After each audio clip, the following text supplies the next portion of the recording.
turn back to the right track for Egypt to have its right position worldwide. So this is for my dream for my country, my dream for my family. I dream for my family to have I have a son and daughter. I am dreaming for them for a better future. The most important dilemma to have a good spouse or a good wife. I believe I'm dreaming for them to because they are very high ethically. I'm dreaming for them to get their ways. Despite they are always saying to me, they are always saying to me that I am putting me and their father too. We are actually. Is it a problem to have successful parents? The challenge is the challenge in nowadays for the society is to keep your ethics and to achieve success at the same time. This is a big challenge.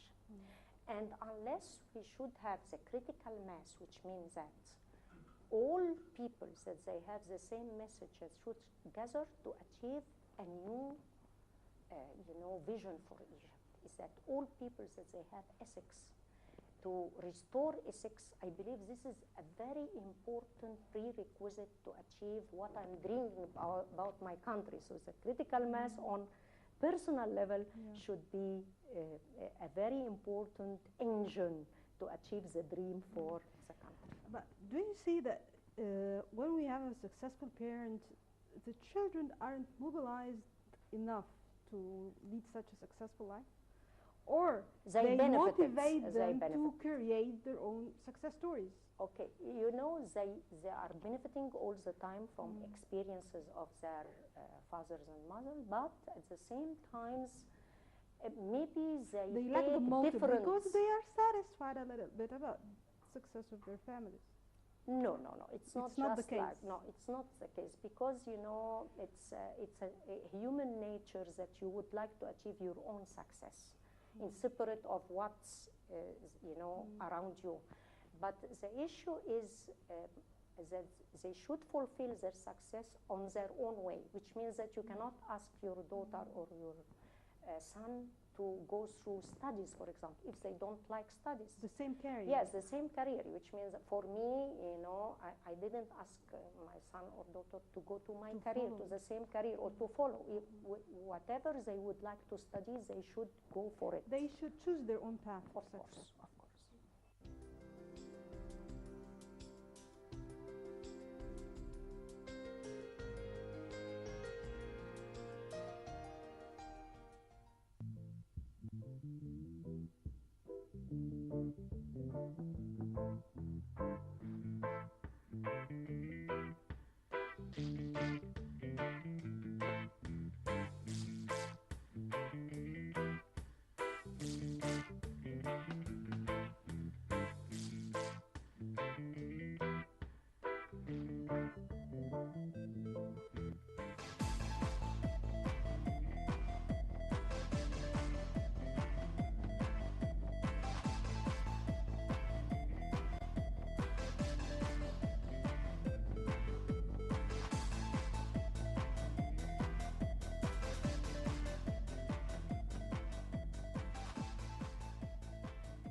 I knew that you're interested in writing or being a cinema critic. Yes. In a part of your life, you decided to be a cinema critic. Then you changed your mind, and you.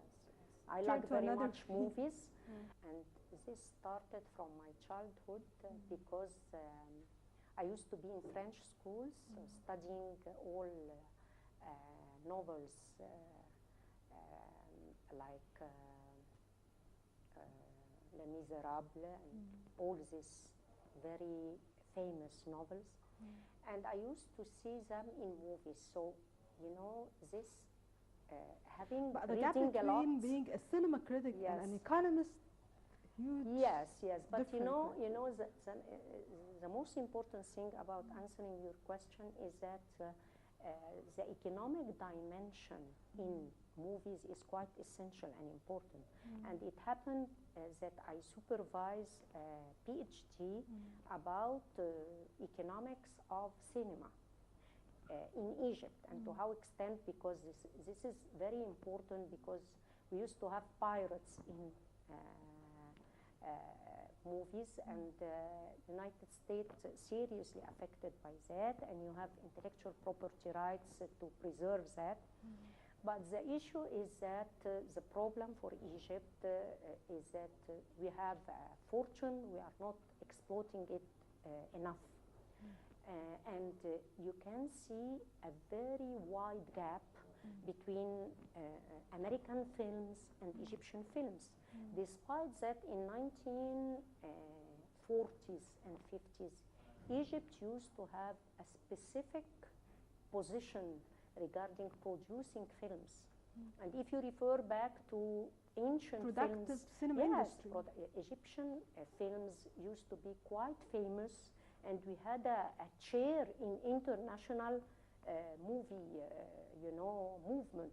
So from this perspective, it comes the importance that in that time, before being economist and starting my career in economics, before that I used to have my points of view regarding to how extent the novel it turned into a movie, and what about the role Mechanism. Yes, the mechanism of that, and I enjoyed very much having ideas about that and reading about that more. So from here it comes my interest about movies, and when I became economist, I knew quite well the importance of movie industry and to how extent this can help the economy, and unfortunately Egypt is not using it efficiently. So from here it comes my supervision for this PhD.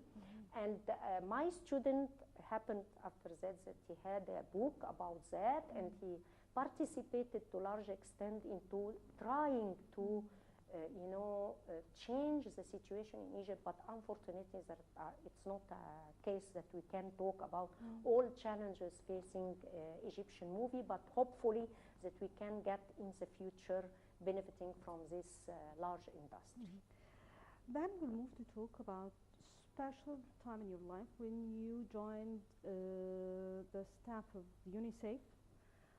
Also, you joined a research team in London. Conducting a special study. Yes. Let's put some information here. Actually, I had participated in a lot of studies with international organizations, with UNIFEM, with UNICEF, and with ILO. I have been, working as,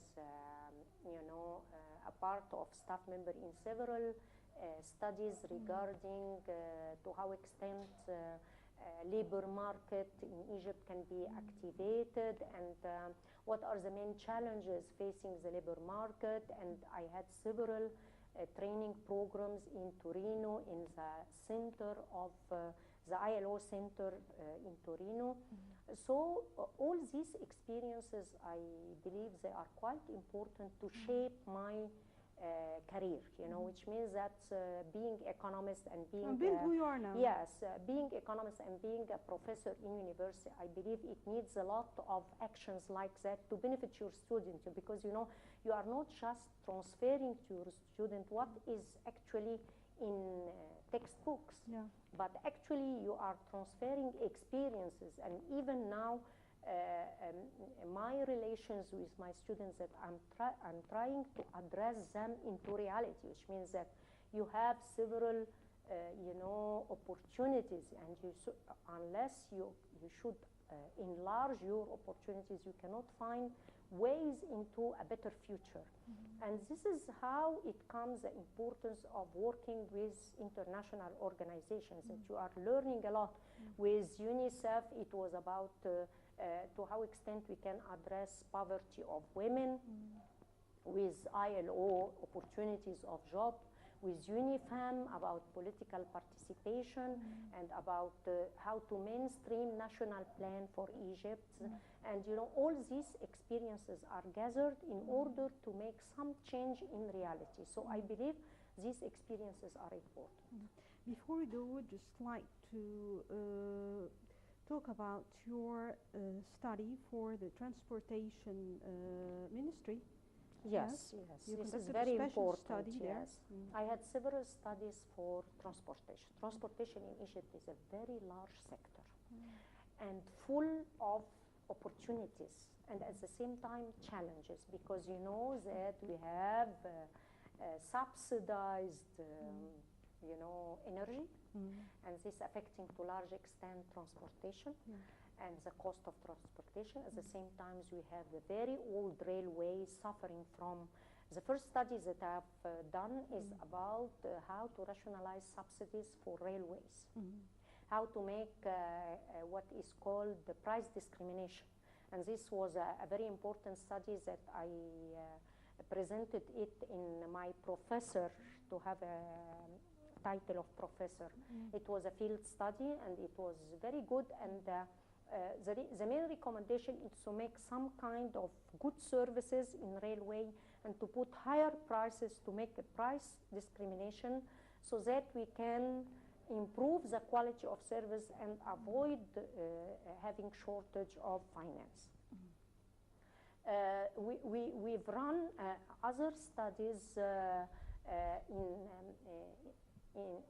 to how extent we can put the economic dimension in transportation, because as you know, we are suffering from waste of resources in transportation. We are not using our river in the right way. It's very, very cheap method of transportation that we are not using properly enough, and at the same time we are not using railway properly enough. So our roads full of internal transportation using cargos and cars, and this is affecting seriously our situation. That's why what the studies that I have done related to incorporating the economic side in best utilized transportation, addressing challenges and at the same time using opportunities. Walking that path of success, you must have faced a lot of challenges. What were they and how you were able to overcome them? Actually, challenges related always to problems coming from human beings, actually. The problem always from human beings, which means that some people wouldn't like your success. So always you can find opponents that trying to put obstacles against you. And actually, I don't bother about them. I usually, doesn't tell you that I should take into consideration that and I should be prepared and try to offset that in different ways. And this is my experience being a head of economic department. I suffered a lot in this area. But other areas, I always have in my mind to do my job properly, to assume my responsibilities in the right way, as I should be convinced about.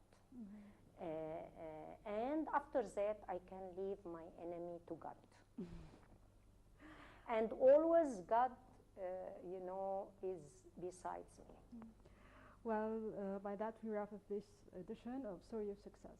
Thank you very much.